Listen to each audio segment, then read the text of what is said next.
Hello, welcome to Composition 2.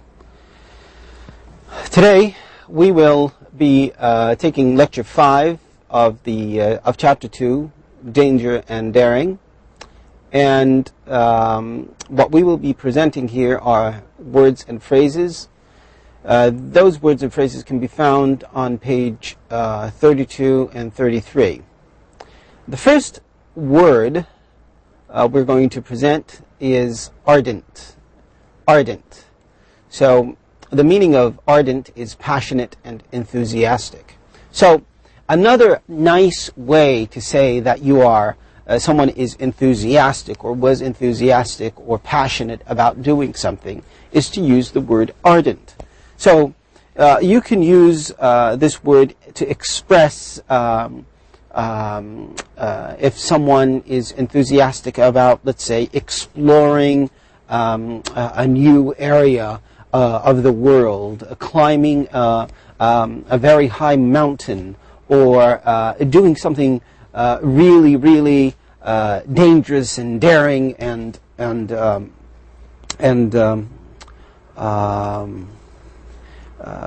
basically something that not a lot of people would find themselves comfortable doing. So in order to be able to have the ability, the psychological ability to do that, someone has to be ardent. So he is an ardent explorer. He is an ardent writer. He is an ardent politician. So he's just so indulged and passionate about what he believes in and what he wants to do or she wants to do.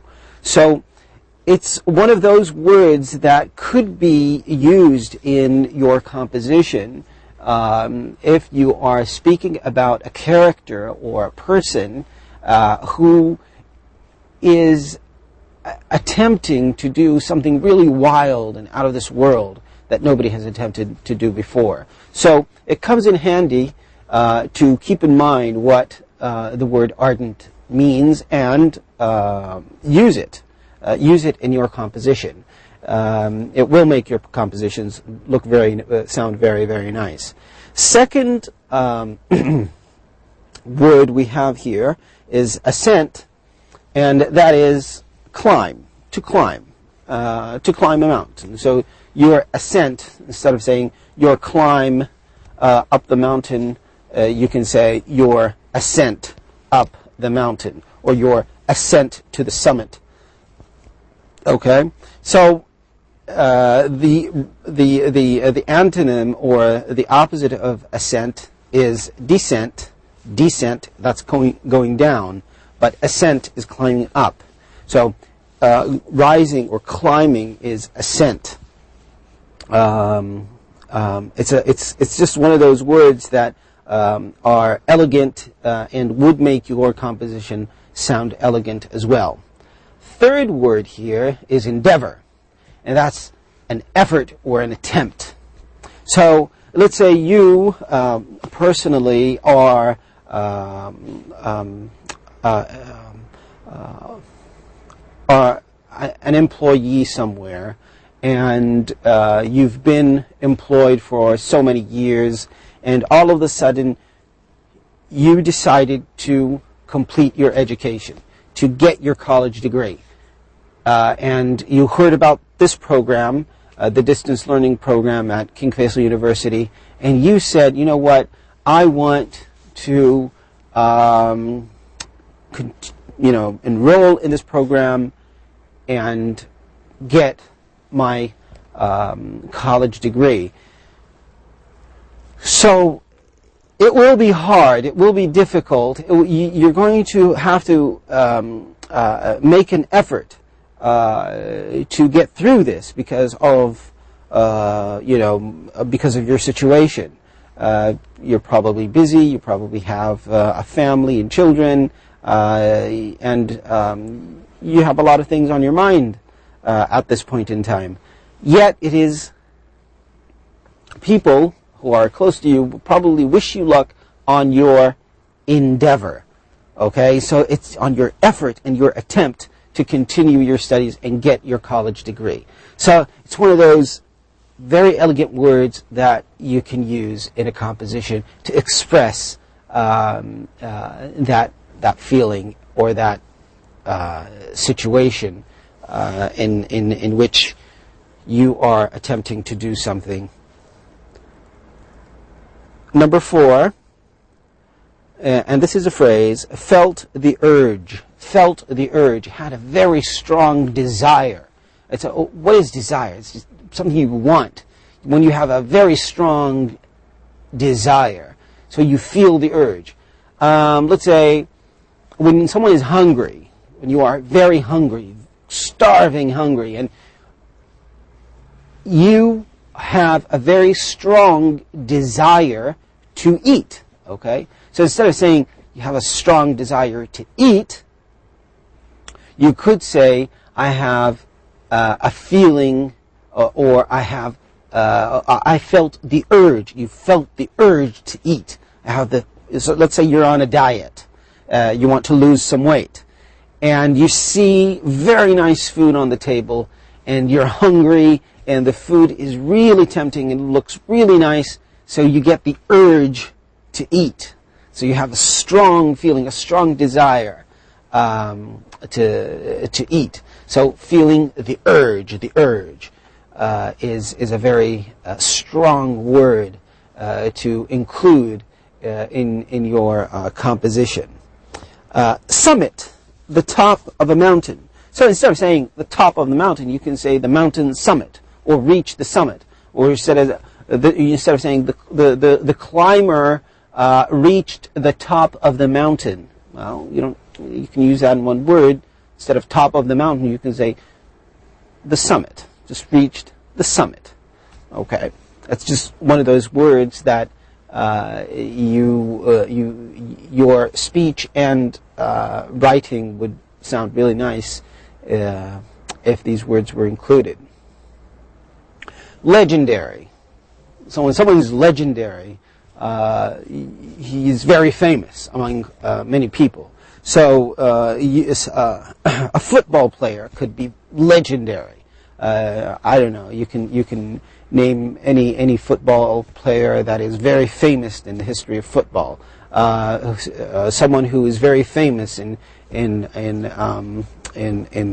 poetry, or very famous in writing a novel, writing novels. So legendary. He's very famous. Okay. Notably absent. Notably absent. Obviously not present. When someone is not present, just not there, notably absent. Notably absent. That's another way of saying obviously not present. Right.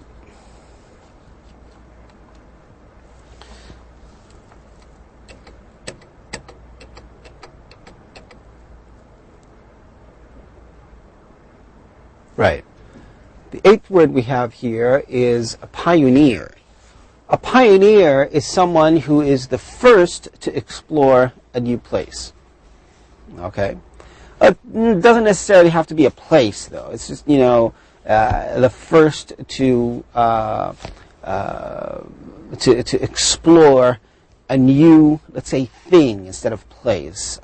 In your book, the word place is used, but I kind of beg to disagree here, because there could be pioneering research. Let's say you have some scientists who are working on a cure for cancer or a disease of some sort, and what happens is they try to explore how they can reach a cure for this disease. So they are presenting pioneering research, pioneer research. So these are pioneers. It's just doing something that nobody has ever done before. Either going to a place, just exploring things that other people haven't done or haven't been before. So the word pioneer is a very strong word, because it kind of expresses this whole idea of being the first, the only, and someone who actually achieved at the end of the day what he intended or he or she intended to do.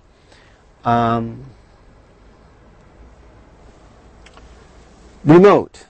When something is very remote, that means far away from civilizations. When something is very remote, so if you have a remote village, it's just a village that is very far from, where everybody is, where the major cities are. So you have a remote mountain village, or something is a remote mountain village. That means very far from everywhere, anywhere, and very difficult to get there probably. And in addition to that, it's just away from civilizations, probably on top of a mountain or deep in the valley where a lot of people can't reach or can't have access to. So instead of saying a very far away place, you could say a very remote place. Right. Last word we have here is rival. Rival. The word rival is a person who is competing against. So if you let's say you were the best in class, you were the best student in class, and all the rest of the students were not so good, and you were the best person in class, you were the best student, you did the homework, you understood the subjects, you were the favorite among your teachers, and all of a sudden someone new comes into town, and he or she happens to be in your class, and they're good too. He or she is good too. So they start competing with you. So they are called your rival. Your rival. So it's someone who competes against you. Right. So person who is competing against another person. Right. Now, those were a set of vocabulary words and phrases that would come in handy in writing a composition about explorers. Those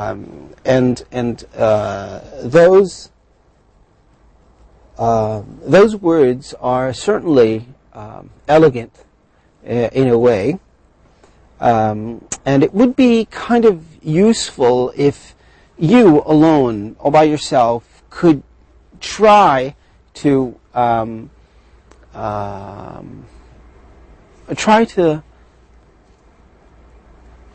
write sentences that would include such a word to make them stick in your memory. So let's say you all of a sudden decide to write 3 different sentences using each of these words. That means you would come up with 30 sentences for all of this. So you could go back and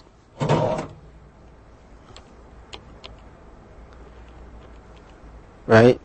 You could go back to ardent, ascent, endeavor, felt the urge, summit, legendary, and notably absent, let's say from 1 to 7, and kind of include each word in a sentence. Just make up a sentence that you think the word ardent would fit nicely in. 3 sentences. It is challenging, though. It is challenging to write 3 sentences, I tell you, especially if the word is very new. But it will indeed make the word stick in your memory, and you probably could start to use these words in your day-to-day speech and writing. And more so, you will be very happy if you are reading what is supposed to be a very difficult article, and some of these elegant words come up. You will be very happy if you you realize that you're actually reading this and you're understanding it and enjoying it. It's really a very nice feeling when you come to that point, when you read something somewhere that is not part of your studies or anything. It's just, written in English somewhere. If you're waiting in a waiting room or sitting in a waiting room, or I don't know, you just happen to find a piece of written material in English, and you start, playing around with it and just reading through it. And let's say this piece of writing is kind of supposed to be a prestigious piece of writing, or an elegant piece of writing, is about anything. It's either in a prestigious magazine or a prestigious newspaper, and these words start to come up. It would be very, very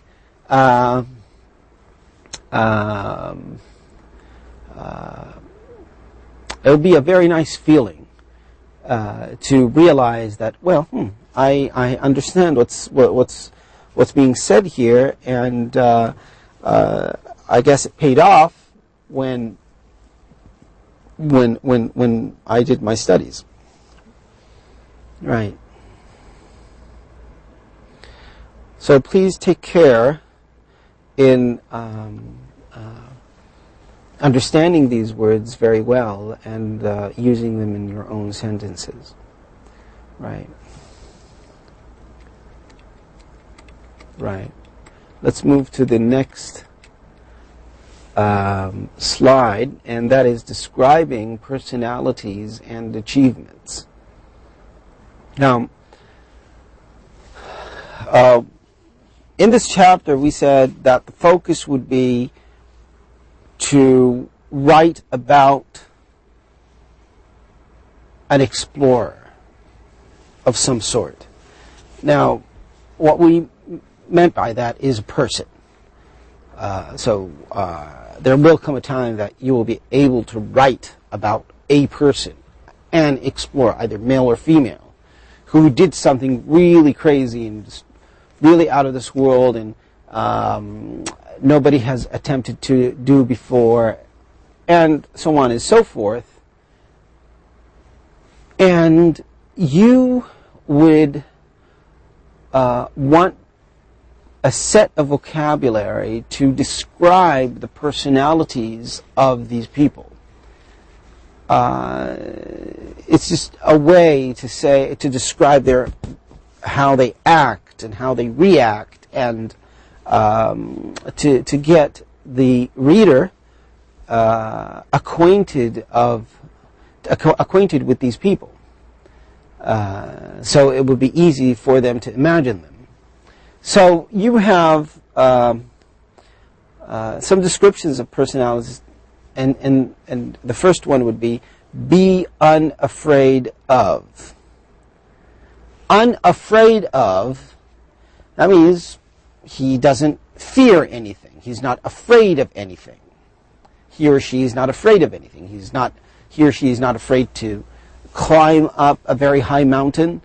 He or she is not afraid to go deep in a jungle or a forest where there are many dangers from disease, getting bitten by a very dangerous insect, or a very dangerous snake, or a very dangerous animal. So, unafraid. So you could describe someone to be unafraid. Okay. I'm not afraid. I'm unafraid of swimming in the ocean. I'm unafraid of jumping from a high mountain with a parachute. I'm unafraid of jumping from a plane with a parachute. I'm unafraid to walk through the forest at night and so on and so forth. But you are describing a personality. When someone is unafraid, you see, it's just it's part of his personality. Some other people could be very afraid of walking in the forest at night. Okay, so that's one personality and that's another personality. So laugh at what? Laugh at what? So laughter, just to laugh. To laugh at what? You could laugh at fatigue. Fatigue is being tired. Fatigue. The word fatigue is another word of meaning tired. So when you have a cold, you feel fatigue. Okay, you feel tired. Okay, so when someone laughs at fatigue, that means he or she is very cheerful and very uplifting, and he or she has a very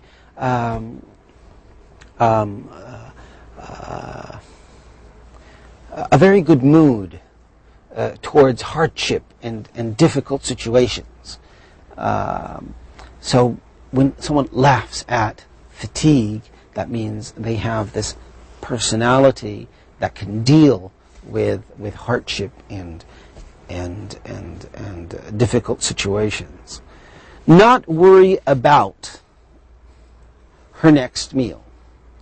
Okay. Of course, the terms in brackets, her next meal, these phrases occurred in the reading passage we read together. So, not worry about, someone doesn't worry about her next meal, doesn't worry about her next drink, doesn't worry about where to sleep, doesn't worry about if it's going to rain. This is someone who does not worry about what other people feel very important. So a lot of people worry about their next meal because they don't like being hungry or don't like the idea of not being able to eat when they want to. Okay? So when it comes to these explorers, the last thing they think about is food and drink.